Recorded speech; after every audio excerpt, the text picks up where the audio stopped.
Caminhou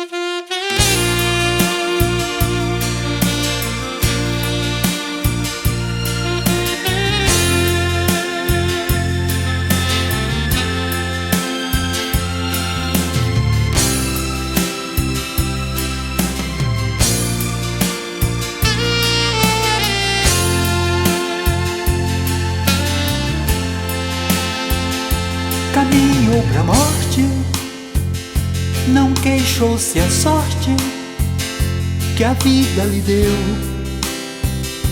A cruz que levara e a coroa de espinhos não lhe pertenceu.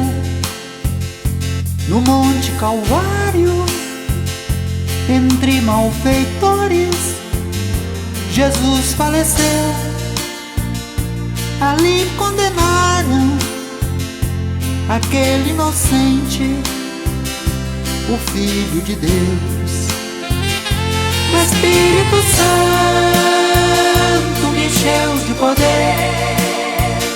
Vou falar do amor de Cristo a você. Por amar demais, Ele foi capaz de morrer por mim. Se ouvires sua voz chamando você, não demores muito, vá logo atender.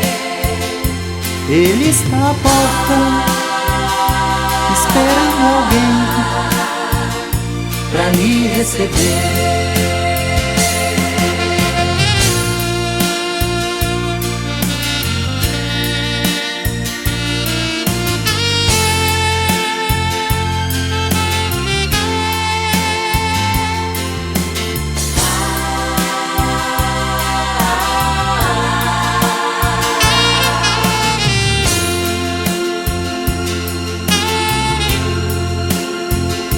Desperta pra vida, igreja querida, filha de Israel.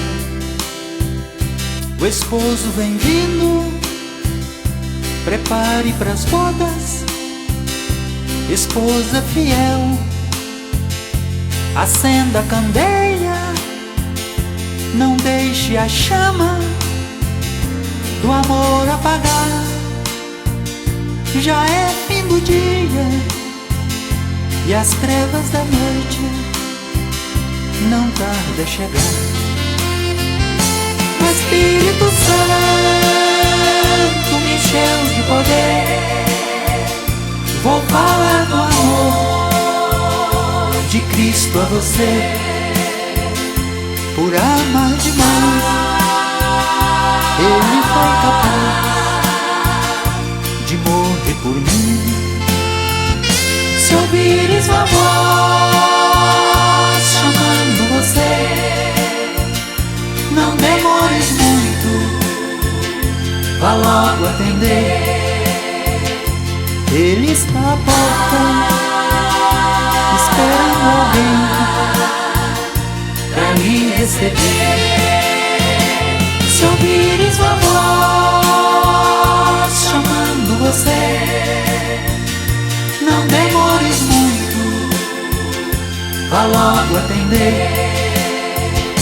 Ele está à porta, esperando alguém pra lhe receber.